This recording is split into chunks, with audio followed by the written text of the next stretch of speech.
ఎదురుగా చేతిలో ఫోన్ పట్టుకొని అలాగే కింద గోడకి ఆనుకొని నిద్రపోయిన శైలజాని చూసి పరుగున తన దగ్గరకు వచ్చి శైలు అని పిలుస్తుంది. ఉదయం నుంచి వచ్చిన నీరసంతో కళ్ళు మూతలు పడిపోతున్న శైలజాని చిన్నగా బెడ్ మీద పడుకోబెట్టి దుప్పటి కప్పి ఫోన్ తీసి పక్కన పెడుతూ నేను చూస్తుంది రేష్మ.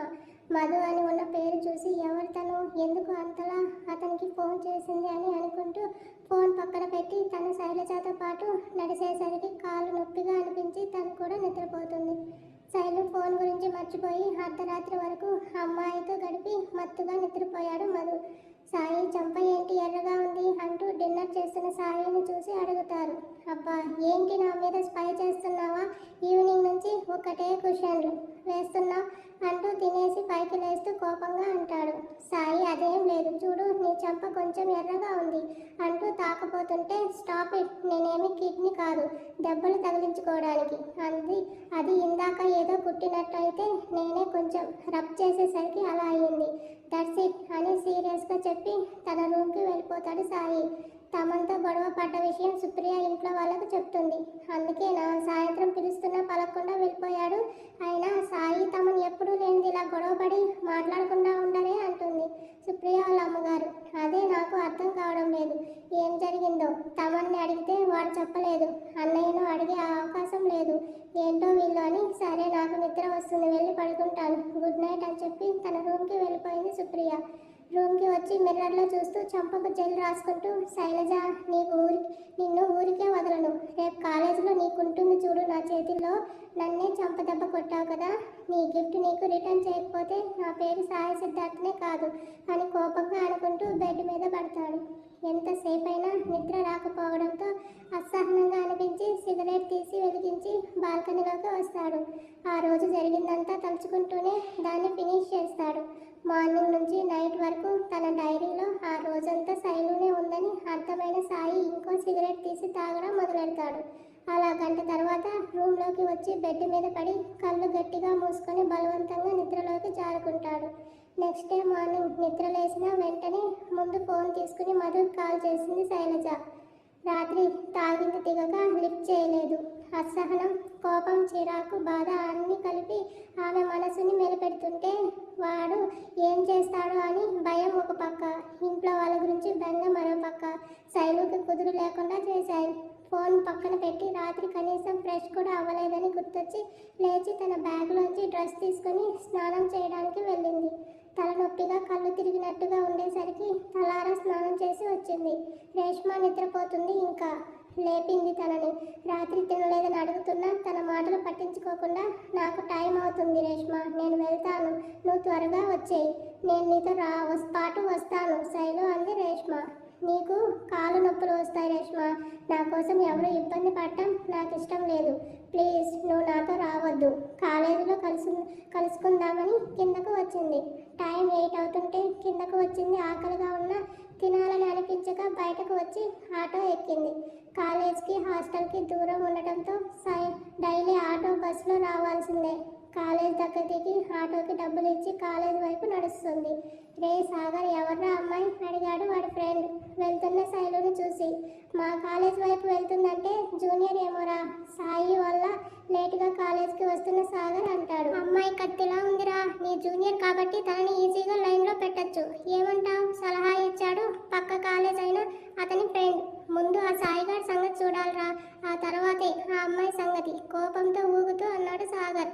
శైలజ నడుస్తూ వెళ్తుంటే వెనకే పడ్డాడు సాగర్ ఫ్రెండ్. వాడితో పాటే సాగర్ కూడా. నీ పేరేంటి అని శైలు దారికి అడ్డం పడి అడిగాడు. సాగర్ సడన్గా అలా అడ్డం రావడంతో ఆలోచనల్లో ఉన్న శైలజ చూసుకోలేదు వాడిని. అంతే శైలజ ఏమరపాటుని అవకాశంగా తీసుకుని ఆమె పడిపోతుంటే పట్టుకున్నాడు సాగర్. అదే టైంకి బైక్ మీద కాలేజ్కి వస్తున్న సాగర్ ఆమెను పట్టుకోవడం చూశాడు. చూసుకోని మిస్, మీ పేరేంటి అన్నాడు సాగర్. శైలజని పట్టుకుని అతని చెయ్యి తన మోచేతిని పట్టుకునేసరికి కంపరంగా ఉంది ఆమెకు. సాగర్ చేతిని విడిపించుకుని శైలజ అని కోపంగా చెప్పి ముందుకు వెళ్ళిపోయింది. అబ్బా అమ్మాయిని టచ్ చేసావు మచ్చా అంటూ సాగర్ ఫ్రెండ్ వాడికి హైపే తీస్తుంటే చూసిన సాయి బైక్ని ఫాస్ట్గా వాళ్ళ ముందు ఆపి దిగి ఏం చేస్తున్నారా మీరు ఇక్కడ అడిగాడు. సాయిని చూడగానే బిత్తరపోతూ పైకి గంభీరంగా నటిస్తూ ఎందుకు వచ్చామంటే కాలేజ్కి వచ్చాం అన్నాడు సాగర్ జంకుతూనే. నీకు కాలేజ్లోకి నో ఎంట్రీ అని తెలియదా ఇంకా అంటున్న సాయి మాటలకు ఆశ్చర్యంగా చూశాడు. మీ ఇంటికి సస్పెన్షన్ లెటర్ వచ్చి ఉంటుంది, పోయి చూసుకోపో. నా మీద జోకులేసి నన్ను చూసి నవ్వావుగా, అందుకు నేను నీకు ఇచ్చే గిఫ్ట్. పోయి నెల తర్వాత రా కాలేజ్కి, అప్పటి వరకు ఈ సరౌండింగ్స్లో కనబడితే గొయ్యి తీసి పూడుస్తా సీరియస్గా వార్నింగ్ ఇచ్చి వెళ్ళాడు. రే మచ్చా, ఏంట్రా వాడు చెప్పింది నిజమా? ఫ్రెండ్ అంటుంటే వాడేంట్రా నన్ను కాలేజ్కి రావద్దనేది? నేనే ఇక నుంచి ఈ కాలేజ్లో చదవను. మా డాడీ ఆల్రెడీ రాజకీయాల్లో ఉన్నాడు, వీడి కాలేజ్ కాకపోతే ఇంకొకటి అంటూ కోపంగా అక్కడి నుంచి వెళ్ళిపోయాడు సాగర్. నడుస్తున్న శైలజకి కాళ్ళు లాగుతుంటే అక్కడే దారికి అవతలగా ఉన్న బెంచ్ దగ్గర కూర్చుంది. ఆమె ముందే ఫాస్ట్గా వచ్చి బైక్ ఆపాడు. తనని బైక్తో హిట్ చేశాడేమోనని భయంతో కళ్ళు మూసేసింది. బైక్ దిగి శైలజ దగ్గరికి వచ్చి బెంచ్ మీద కాలు పెట్టి కళ్ళు మూసుకుని ఉన్న ఆమెను చూస్తూ సైడ్ స్మైల్ ఇస్తూ నిన్ను అప్పుడే చంపనులే అన్నాడు. సాయి వాయిస్ విని కళ్ళు తెరిచింది. అంతా కాలేజ్కి ఇంకా గంట టైం ఉండటంతో ఎవ్వరూ లేరు అక్కడ. లైట్ పింక్ కలర్ చుడిదార్ లూజ్గా అల్లుకున్న జడ తన భయానికి తల వంచేసి ఉండటంతో జడ ఫేస్ని సగం దాచేసింది. సాయి ముందుకు వంగి చేతి వేలుతో ఆమె ఫేస్ మీద పడిన హెయిర్ని పక్కకు నెడుతూ ఆమె చూశాడు. నిన్నటి కంటే కొంచెం డల్గా ఉన్న ఆ ఫేస్ చూస్తూ అప్పుడే వీక్గా అయిపోతే ఎలా? నా టార్చర్ ఇంకా స్టార్ట్ చేయనిదే. నువ్వు ఇంత డల్గా ఉంటే నా పగ ఎలా తీర్చుకోను నేను? తినడం లేదా ఇంత డల్గా ఉన్నా అన్నాడు నవ్వుతూ. అతని చేతిని ఫోర్స్గా నెట్టేసి లేచి వెళ్ళింది ముందుకు.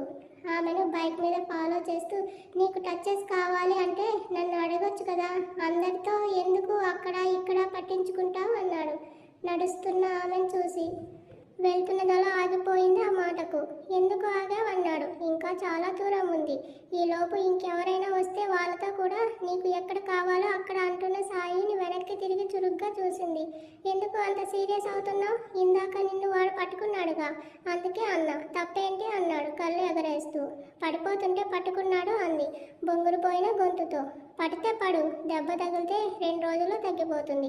అదే నీ ఒళ్ళు పాడైతే షటప్ అంటూ గట్టిగా అరిచింది. అతని మాటలు వినలేక జాగ్రత్త చెప్తున్నా అరుస్తున్నావెందుకు? నీ మంచిని కోరే నీ ఎనిమిని చెప్పాను, తప్పుగా అనలేదు కదా. అతనితో మాట్లాడటం అనవసరం అనిపించింది తనకి. ఫాస్ట్గా నడుస్తుంది. వెళ్తున్న శైలజను చూసి నవ్వుతూ ఇప్పుడేం చూసావు, పదా కాలేజ్లోకి. ఎంటర్ అయ్యాక చూద్దు అసలు సినిమా. బైక్ని ఆమెని దాటించి కాలేజ్లోకి ఎంటర్ అయ్యాడు. అసలేంటి తన బాధ? ఆల్రెడీ చెప్పాను కదా ఆ రోజు జరిగిన దాంట్లో నా తప్పు లేదని. మరి ఎందుకు కావాలని నన్ను నానా మాటలు అంటున్నాడు? అంతేకాకుండా నిన్న ముద్దు కూడా పెట్టాడు. తను ఆలోచిస్తుండగానే మోగుతుంది బ్యాగ్లో ఉన్న ఫోన్. మధు ఏ టైంలో చేస్తాడోనని తెలియక ఫోన్ తీసుకొచ్చింది వెంట. వాడి నంబర్ చూసి చిరాగ్గా లిఫ్ట్ చేసింది. ఏంటి అక్కడ ఎవడైనా తగులుకున్నావా? వాడు మోజులో పడి నన్ను మర్చిపోయేనట్టున్నావు. వినలేని మాటలు అని వింటున్న శైలజ అడుగులు ఆగిపోయాయి అక్కడే. చెప్పు, ఏంటి నిజమేనా నేను చెప్పింది? లేకపోతే నాకు చెప్పకుండా వెళ్ళి ఫోన్ చేయాలన్న సంగతే మర్చిపోయావంటే అక్కడ ఎవడో ఉన్నాడనేగా. నేను గుర్తు రానంతగా ఇదిగా తిరుగుతున్నావా వాడితో? లేదా నిన్ను నీ అందాన్ని వదలలేక వాడే నీతో అంటి పెట్టుకొని తిరుగుతున్నాడా? కళ్ళలో నీళ్ళు జలజల రాలిపోతున్నాయి ఆమెకి. ఏంటే ఏం మాట్లాడావు? పక్కనే కానీ ఉన్నాడా లేక వాడు పక్కలో ఉన్నావా? క్రూరమైన ఆ మాటలకు మనసంతా ముక్కలుగా నరుగుతున్నట్టుగా ఉంది ఆమెకి.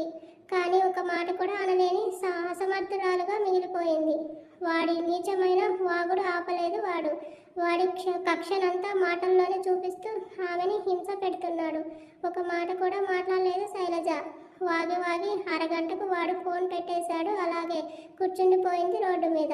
నిస్సత్తువ, నిస్సహాయత, నిరాశ, నిస్పృహ అన్నీ అంతకంటే ఎక్కువ ఏవైనా ఉంటే అవన్నీ ఇప్పుడు తనని ఆవరించి పట్టి పీడిస్తున్నాయా అన్నట్టుగా ఉంది తన పరిస్థితి. అడుగు ముందుకు వేయాలని అనిపించక పక్కనే చెట్టు కింద కూర్చుంది ఆకాశాన్ని చూస్తూ. కారు మబ్బులు పట్టి ఏ క్షణమైనా ఉరుమేలా ఉంది ఆకాశం. అనుకున్నదే తడవుగా ఆకాశం ఉరుము మేఘాలు ఒక్కసారి భూమి మీద విజృంభించాయి జడివానతో. కూర్చున్న శైలజ కదలలేదు. ఆ వర్షంలో తడిసి ముద్దయిపోయింది.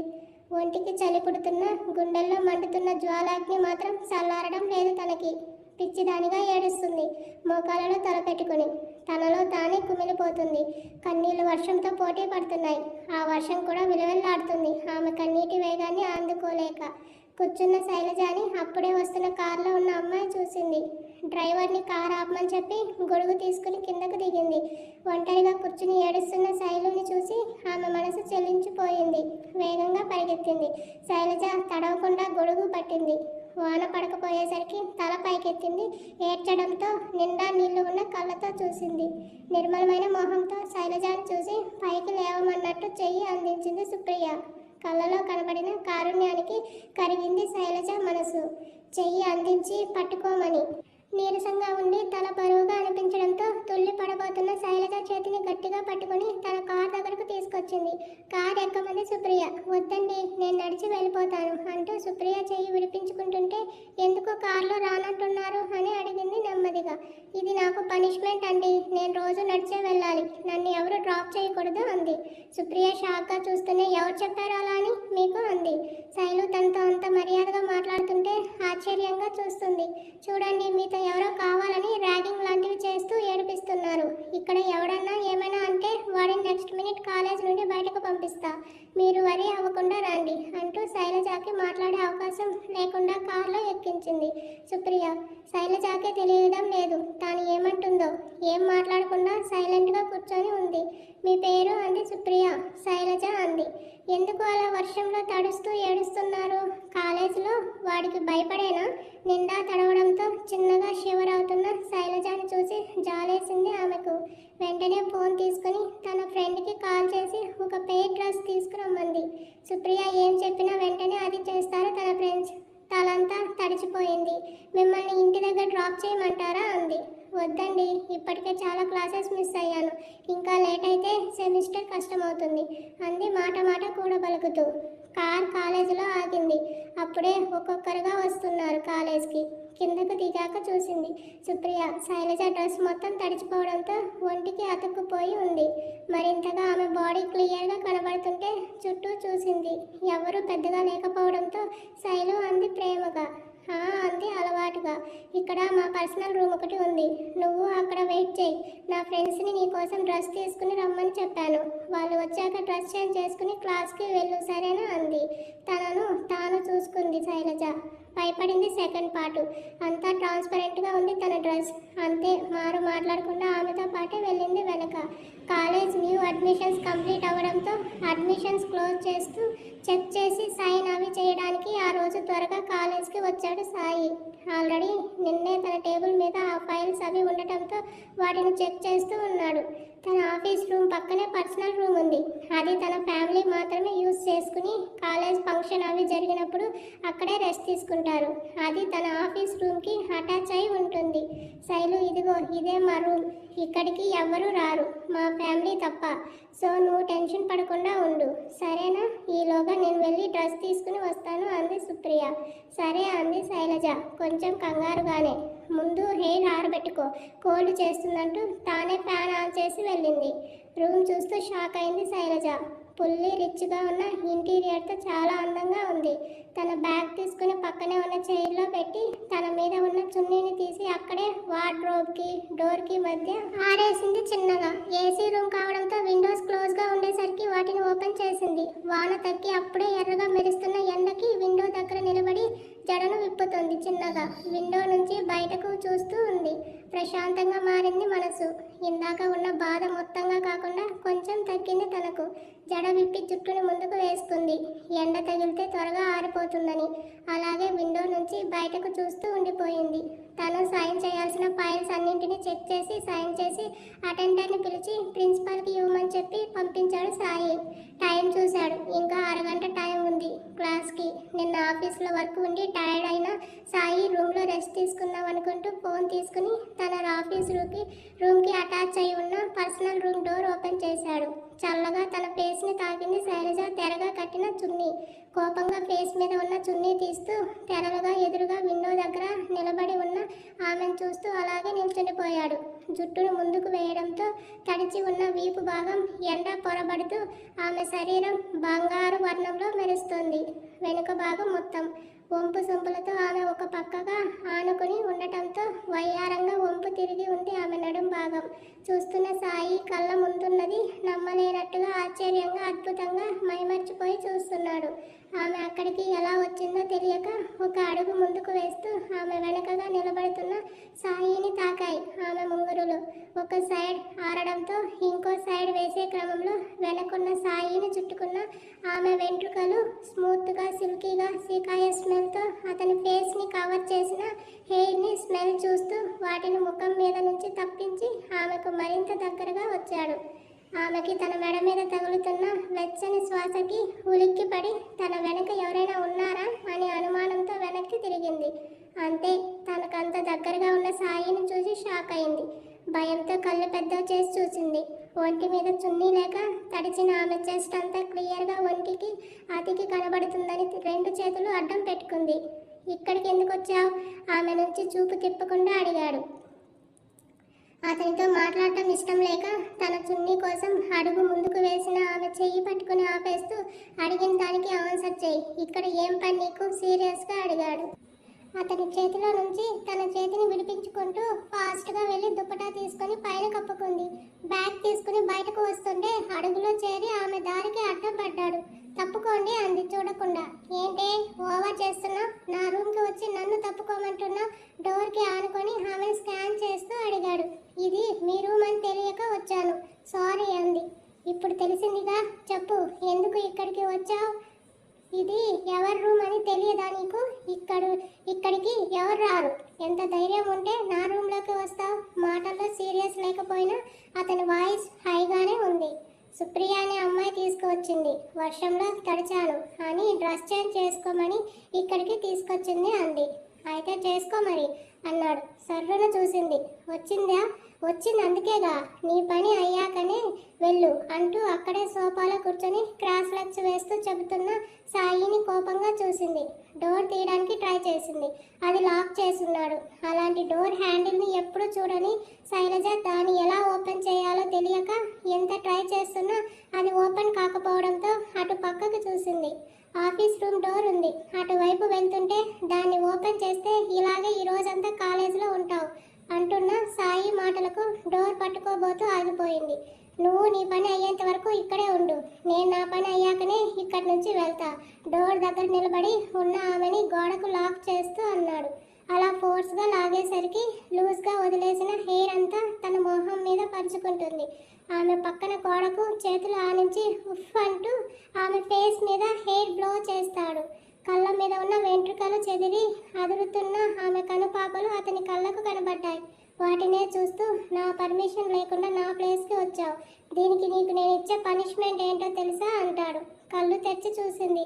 తనకు అంగుళం గ్యాప్లో ఉన్న అతన్ని చూసి పక్కకు జరగబోతుంటే ఆమె కాళ్ళకు తన కాళ్ళు అడ్డు పెట్టాడు. అడుగు కూడా కదలలేదు ఆమెకి. గోడకు ఇంకా ఆనుకుంది అతనికి తగలకుండా ఉండటానికి. పారిపోవాలని ట్రయల్స్ వేయకు, ఇక్కడి నుంచి ఇంచు కూడా కదలలేవు. నువ్వు ఒక అమ్మాయితో ఇలా బిహేవ్ చేస్తుంటే మీకేం అనిపించడం లేదా? ఆవేదనగా అంటుంది. చెప్పానుగా, నిన్ను టార్చర్ చేయడమే నా పని. వెతుక్కుంటూ వచ్చి మరీ నన్ను గెలికావు. అది కాక నైట్ కొట్టావు, మర్చిపోయావా? సీరియస్గా చూశాడు. మీరు ఒక ఆడపిల్లతో మాట్లాడే మాటలేనా అవి? ఆత్మాభిమానం ఉన్న ఏ అమ్మాయి అయినా అలాగే రియాక్ట్ అవుతుంది. నేను అయ్యాను. సారీ, మిమ్మల్ని అలా అంటూ ఆగిపోయింది. సారీ చెప్తే వదిలేసే అంత విశాల హృదయం నాకు లేదు. సూటిగా చూస్తూ అదే సీరియస్నెస్తో అంటాడు. అతని బిహేవియర్కి చిరాకు వస్తుంటే ఫేస్ పక్కకు తిప్పేసింది. అలా సైడ్కి జరగడంతో ఆమె మెడ దగ్గర ఉన్న ఆవగింజంత పుట్టుమచ్చను చూస్తాడు. తెల్లని మెడపైన నల్లని చుక్కగా దిష్టి తగలకుండా ఉందన్నట్టుగా ఉన్న దాన్ని చూసి ఆమెని స్కాన్ చేస్తాడు. తడికి ఒంటికి అతుక్కుపోయి బాడీ పార్ట్స్ క్లియర్గా కనబడుతుంటే చున్నీని పైకి తెస్తాడు. చేతులతో ఎదబాగా కప్పుకుంది. పక్కకు పెట్టిన ఫేస్ని వేలితో ఇటు తిప్పుతాడు. చెమ్మ చేరిన కళ్ళతో చూస్తుంది. తన ఫింగర్ని అలాగే పెదవుల దగ్గర ఆపుతూ ఆమెను చూస్తాడు. ఆమె కళ్ళలో కంగారు కనబడుతుంటే కన్నింగ్ స్మైల్ ఇస్తూ అలాగే కింద మీదకు తెస్తుంటే చేతితో తనను తాను అడ్డు పెట్టుకుంది. ఆమె రెండు చేతులను తన చేతులతో పట్టుకుని మెడ మీద టచ్ చేస్తాడు. Be in your limits. వణుకుతూనే గట్టిగా అరుస్తుంది ఆమె. చురుగ్గా చూస్తాడు. ఆ చూపుకే భయపడింది తను. మెడ దగ్గర అతుక్కొని ఉన్న ఆమె బొట్టు బిల్లను తీసి ఆమె మోహాన పెట్టబోతుంటే నేను పెట్టుకుంటాను అంది. అతని ఉద్దేశం అర్థమై తనే రాంగా అనుకున్నాను అని. నాకు చేతులున్నాయని పెట్టేశాడు. ఆమె నుదుటిని బొట్టు బలంగా తోసేసింది అతన్ని. ఆ ఫోర్స్కి వెనక్కి ఒక అడుగు వేసి సరిగా నిలబడ్డాడు. అసలు ఏమనుకుంటున్నావు నువ్వు అంది బీపీ రేజ్ అయ్యి. చేతులు పట్టుకొని సాడిస్టిక్ స్మైల్తో ఆమెనే చూస్తున్నాడు. ఒక అమ్మాయికి బొట్టు ఎవరు పెడతారో తెలుసా? నీ ఇష్టానికి నువ్వు చేసేదంతా భరిస్తున్నానని నా పర్సనల్ లైఫ్లోకి ఎంటర్ అయితే బాగోదు. అసలు ఏం రైట్ ఉందని నాతో ఇలా బిహేవ్ చేస్తున్నావు? సారీ చెప్పాను, బతిమాలాను. ఇంకేంటి నీ బాధ? చదువుకోవడానికి వచ్చిన అమ్మాయితో ఇలాగ మర్యాద మరిచి హద్దు దాటి ప్రవర్తిస్తుంటే తెలుస్తుంది నీ క్యారెక్టర్ ఏంటనేది. కోపంతో అరుస్తుంది శైలజ. అంతకు ముందు మధు తనని అన్న ప్రతి మాట ఇప్పుడు నిజంగా కళ్ళ ముందు కనబడుతున్నట్టు, అదే నిజమవుతున్నట్టు అనిపించింది ఆమెకి. అదే ఆమెలో ఉన్న ధైర్యాన్ని మేల్కొల్పి అతనితో అంతలా మాట్లాడటానికి బలాన్ని ఇచ్చింది. నీకు కనీసం మనశ్శాక్షి అనేది లేదు కదా? ఉంటే ఒక ఒంటరి ఆడపిల్లతో రోడ్డు మీద అలా మాట్లాడవు. ఇప్పుడు ఇలా నీ ఇష్టానికి ప్రవర్తించవు. నీకు ఒక ఫ్యామిలీ ఉండే ఉంటుంది కదా? మీ ఇంట్లో కూడా మీ అక్కనో చెల్లినో ఇలాగే ఎవరైనా ఏడిపిస్తుంటే నువ్వు చూస్తూ ఊరుకుంటావా? ఆవేశంలో బాధ అంతా బయటకు వచ్చేస్తుంది. ఒక్కసారిగా తనకు అరవడంతో ఆయాసం వచ్చి ఊపిరి బలంగా తీసుకుంటున్న ఆమెను చూసి అప్పటి వరకు ఆమె చెప్పేది అంతా విని ఆమె చెయ్యి పట్టుకుని తన మీదకు లాక్కుంటాడు. చంపుతా, చెయ్యి వేస్తే వదులు అంది ఉరుముతూ. చంపు చూస్తా పెదవులు చూస్తూ దగ్గరకు వస్తుంటే చేత్తో నోటిని మూసేసింది. ఆమె చుట్టుకున్న చున్నీ ఒక్కసారిగా లాగేశాడు. ఆ ఫోర్స్కి తిరుగుతూ పక్కనే ఉన్న బెడ్ మీద పడిపోయింది. ఆమెను బెడ్ మీద తగలకుండా పైన చేరాడు. అతని కళ్ళలో కోపాన్ని చూస్తూ బెదిరిపోయింది. రెస్పెక్ట్ లేదు, నోటికొచ్చినట్టు తిట్టావు, నైట్ కొట్టావు, ఇప్పుడు మా ఫ్యామిలీతో సహా అందరినీ కలిపి తిట్టి నీ ఫ్యూచర్ని నీ చేతులారా నువ్వే పాడు చేసుకున్నావు. భయంతో ఆమె వేగంగా ఊపిరి తీయడంతో భారంగా మారిన ఆమె గుండెలను చూస్తూ అంటాడు. అతని చూపులకు చేతులు పెడుతుంటే ఆ చేతులను తన చేత్తో అదిమి పెట్టాడు. వీటన్నిటికీ ఏ పనిష్మెంట్ ఇవ్వాలి నీకు? చంపేయ్. ఏ భావం లేకుండా పెద్దగా అరుస్తుంది. కళ్ళు చిట్లించి చూస్తాడు. ఒక పెళ్లి కాని అమ్మాయి అబ్బాయిని ఇలా ఎవరైనా చూశాక ఖచ్చితంగా నాదే తప్పని నన్నే నిందిస్తారు. అలాంటి మాటలు అనిపించుకోవడం కన్నా ప్రాణం వదిలేస్తేనే పరువైనా మిగులుతుంది ఆవేదనగా బాధతో అంది. ఆమె కళ్ళలో కన్నీళ్లు చూసి పైకి లేచేశాడు సాయి. అతను లేవడమే ఆలస్యంగా తను లేచి కింద పైన దుప్పటా తీసుకొని పైన వేసుకుని బ్యాగ్ తీస్తుంటే వెయిట్ అన్నాడు. చూసింది వెనక్కి. నీ కన్నీళ్లు చూసి కరిగిపోయానని అనుకుంటున్నావా? నెవర్. అది ఈ సాయి డిక్షనరీలోనే లేదు. ఒకేసారి నిన్ను చంపితే నా పగ కోపం చల్లారవు. డైలీ డోస్గా కొంచెం కొంచెం ఇస్తూ అప్పుడు చంపుతా అంటూ ఆమె దగ్గరకు వచ్చి ఏమన్నావు? ఇందాక నాకు అక్క చెల్లి లేరని కదా? అక్క లేదు, చెల్లి ఉంది. అది నా కజిన్ సిస్టర్. వింతగా చూసింది శైలజ. నిన్ను ఇక్కడికి తీసుకువచ్చిందే సుప్రియ, అదే నా చెల్లి అన్నాడు. శైలజ షాక్ అయింది. అండ్ ఇంకో మాట అంటూ ఆమెకు ఇంకా దగ్గరగా వచ్చి తనని ఎవరైనా ఏడిపిస్తే నెక్స్ట్ మినిట్ వాడికి చావే అన్నాడు పళ్ళు బిగిస్తూ. మరి నన్ను ఎందుకు ఇంత టార్చర్ చేస్తున్నావని అంది వెంటనే. నా చెల్లికి నేను ఉన్నా నా ఫ్యామిలీ ఉంది. తన వెనుక కోట్లాది రూపాయల ఆస్తి డబ్బు ఉంది. నీ దగ్గర ఏముంది అన్నాడు చిన్న చూపుగా చూస్తూ. కన్నీళ్లు గిర్రున తిరిగాయి ఆమెకి. అదే నీకు తనకి తేడా. తనకేం అంత బలం అంత రేంజ్ ఉంది. కానీ ఒక్క విషయం చెప్పనా, తను నీలాగా పొగరబోతు కాదు. డబ్బు లేకపోయినా నీలో పొగరు ఉంది. అది నాకు నచ్చలేదు. అందుకే ఇదంతా. నా కాలు పట్టుకొని కన్నీళ్లతో క్షమాపణ అడుగు, అప్పుడు ఆలోచిస్తా నిన్ను వదలాలా వద్దా అని అన్నాడు పొగరుగా. అంతకంటే చావడం బెటర్ అంది అంతే పొగరుగా. నువ్వు నాకు నచ్చలేదు అన్నాడు కేర్లెస్గా. ఇంతలో డోర్ నాక్ చేస్తున్న సౌండ్ విని భయపడింది. శైలజ సాయితో తనలా ఎవరైనా చూస్తే అని ఆమె భయాన్ని చూసి గట్టిగా నవ్వాడు. వెళ్ళి డోర్ ఓపెన్ చేస్తూ వెనక్కి తిరిగి చూశాడు ఆమెని. భయంతో వణుకుతూ ఉంది. అదే సాడిస్టిక్ స్మైల్తో డోర్ ఓపెన్ చేశాడు. సుప్రియ ఉంది చేతిలో కవర్తో. సాయికి తెలుసు తన రూమ్కి ఎవరూ రారని, అది సుప్రియనే అయి ఉంటుందని. ఊపిరి పీల్చుకుంది శైలజ. అన్నయ్య అంది సుప్రియ సాయిని అక్కడ చూసి. ఎవరిని ఎక్కడ ఉంచాలో అక్కడే ఉంచు, ఎందుకు దాన్ని ఇక్కడికి తీసుకువచ్చా? కోపంగా అన్నాడు. అది అన్నయ్య వర్షంలో ఒక్కటే కూర్చొని ఏడుస్తుంది. బాధేసింది. నా వాన వల్ల డ్రెస్ తడిచిందని ఇక్కడికి తీసుకొచ్చాను. డ్రెస్ కోసం వెళ్ళాను అంది సుప్రియ బెదురుతూ. ఆమెకు దారి ఇచ్చి శైలుని చూశాడు. వస్తున్న ఏడుపుని పంటి కింద అదిమి పెట్టి మొహాన్ని పక్కకు తిప్పుకుంది. తనని అంత లోకువగా మాట్లాడేసరికి బాధ అనిపించి, శైలు ఇదిగో డ్రెస్ అంది సుప్రియ కవరిస్తూ. ఎంత దీని కాస్ట్ అంది తీసుకోకుండానే. సుప్రియ షార్ప్గా సాయి వియర్డ్గా చూశారు.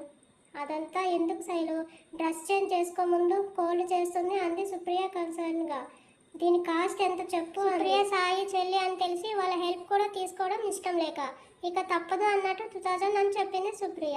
అంత కాస్ట్లో డ్రెస్ నాకు అవసరం లేదు, నాది అంత రేంజ్ కూడా కాదు, సారీ నీ హెల్ప్ని రిజెక్ట్ చేస్తున్నందుకు.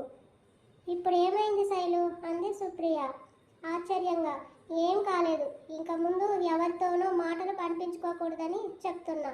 ఇలాగే ఉంటే డ్రెస్ డ్రై అయిపోతుందిలే, నేను వెళ్తాను అంటూ జడను ప్లక్కర్తో టై చేసి బ్యాగ్తో బయటకు వస్తుంటే డోర్ దగ్గర నిలబడి ఉన్న సాయి శైలు చేతులు పట్టుకుని ఆపేశాడు. చురుగ్గా చూసింది ఉరిమే కళ్ళతో. సుప్రియ నువ్వు క్లాస్కి వెళ్ళు, నీ ఫ్రెండు నువ్వు తెచ్చిన డ్రెస్ వేసుకుని వస్తుంది అన్నాడు శైలుని చూస్తూ. ఇక నాకు ఎవరు ఫ్రెండ్స్ లేరు అంది గంభీరంగా. సుప్రియ ఆశ్చర్యంగా చూస్తుంది ఇద్దరిని. శైలు చేతిని విదిలిస్తుంటే ఆమె రిస్ట్ని ఇంకా గట్టిగా పట్టుకున్నాడు.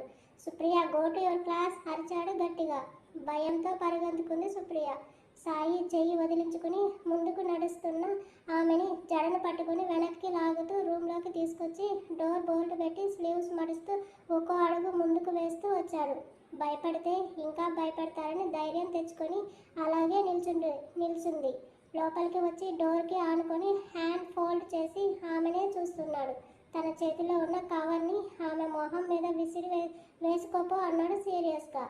అస్సలు అతని మాట వినపడినట్టుగా నిల్చోనుంది. అలాగే చెప్పేది నీకే, వేసుకో ముందు అన్నాడు మళ్ళీ. శైలజ చూడకపోయేసరికి అతడికి టెంపర్ రేజ్ అయ్యి, ఇప్పుడు కానీ ఆ డ్రెస్ వేసుకోలేదంటే నేను నా చేతులతో స్వయంగా నీకు డ్రెస్ చేంజ్ చేస్తాను అంటూ దగ్గరకు వస్తూ చెప్తాడు. చిరున చూసింది శైలజ. ఓకే తర్వాత నీ ఇష్టం అంటూ భుజం పైన చెయ్యి వేయబోతుంటే కవర్ తీసుకుంది.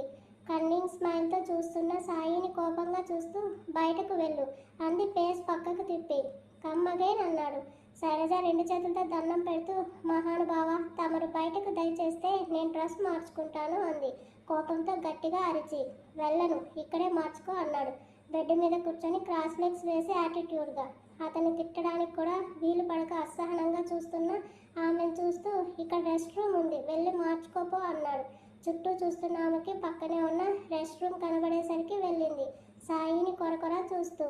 After 15 minutes yellow colour top white colour లెగ్గిన్తో ఉన్న డ్రెస్ వేసుకొని బయటకు వచ్చింది. భాష నీకు కొంచెం ఉన్న రెస్పాన్సిబిలిటీ లేదా?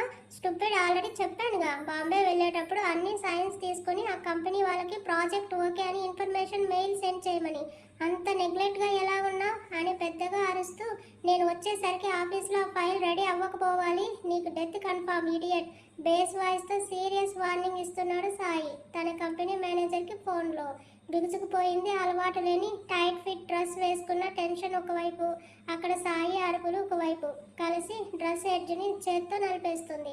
ఫోన్ మాట్లాడి ఇటువైపు తిరిగిన అతడికి ఎదురుగా బెదురు చూపులు చూస్తూ భయంతో బిగుసుకుపోయిన ఆమెను చూసేసరికి అప్పటి వరకు కోపంతో అరిచి రెడ్గా అయిన అతని ఫేస్ వెంటనే నార్మల్గా అయ్యింది. శైలు బ్యాగ్లో తన డ్రెస్ పెట్టుకుని ఫాస్ట్గా బయటకు వచ్చేసింది. అతడు తన ముందుకు వచ్చేసరికి ఎక్కడికి పారిపోయినా నిన్ను వదిలే ప్రసక్తే లేదు ఈవిల్ స్మైల్తో అనుకుంటూ ఉండగా మళ్ళీ ఈసారి ప్రెస్టేషన్కి ఫోన్ నేలను గట్టిగా హత్తుకుంది. బయటకు వచ్చిన శైలుని చూసి అక్కడే చెట్టు దగ్గర తన కోసం వెయిట్ చేస్తున్న సుప్రియ వెళ్ళింది. శైలు అని పిలిచింది. ఆమె తిరిగి చూసింది ఎవరా అని. సుప్రియని చూస్తున్న సాయినే కనబడుతుంటే సీరియస్గా పెట్టింది ఫేస్ని. ఈ డ్రెస్ చాలా బాగుంది నీకు అంది పసుపు తెలుపు రంగులో ఇంతకు ముందు కంటే ఇంకా అందంగా ఉన్న శైలజని చూసి. అప్పుడే అక్కడికి వచ్చాడు సాయి. తనకి కొంచెం దూరంలో వస్తాడు తమన్. సుప్రియని చూసి థ్యాంక్ యూ సుప్రియ గారు, సమయానికి డ్రెస్ తెచ్చిచ్చినందుకు అంటూ తన బ్యాగ్లో బుక్స్ కోసం తీసుకొచ్చిన డబ్బులు సుప్రియ చేతిలో పెడుతుంది. వస్తున్న సాయి అక్కడ ఆగి చూస్తుంటాడు. తమన్ మాత్రం సుప్రియతో శైలజ మాట్లాడటం, డబ్బులు ఇవ్వడం చూసి దగ్గరకు వస్తుంటాడు. ఏంటి శైలజ ఇది? నేను డబ్బులు ఇవ్వమని నేను అడగలేదు కదా, మరి ఎందుకు ఇచ్చావంది కొంచెం ఫీల్ అవుతూ. ఊరికే ఎవరన్నా ఏదైనా ఇస్తే తీసుకునే అలవాటు నాకు లేదు. చెప్పేది సుప్రియకి అయినా చూసి అంది మాత్రం అక్కడే ఉన్న సాయిని అని ఇద్దరికీ అర్థమైంది. పరుల సొమ్ము పాము వంటిది, అలాంటిది పాము సొమ్మును తీసుకుని నేను ప్రశాంతంగా ఉండలేను. ఎవరికో ఎక్కడో తగిలాయి ఆ మాటలు, కానీ యాటిట్యూడ్తో చూస్తూనే ఉన్నాడు కన్నార్పకుండా. అందుకే సుప్రియ, నీ డబ్బు నీకు ఇచ్చేశాను. సారీ హర్ట్ చేసి ఉంటే. ఇంకో విషయం, నన్ను నీ ఫ్రెండ్గా కూడా అనుకోవద్దు. ఎవరితో ఎలా ఉండాలో ఎంతలో ఉండాలో తెలుసు నాకు. ఇంకోసారి నాకు ఏ విధంగానూ హెల్ప్ చేయకు చెప్పేసి తన క్లాస్కి వెళ్ళిపోయింది శైలు.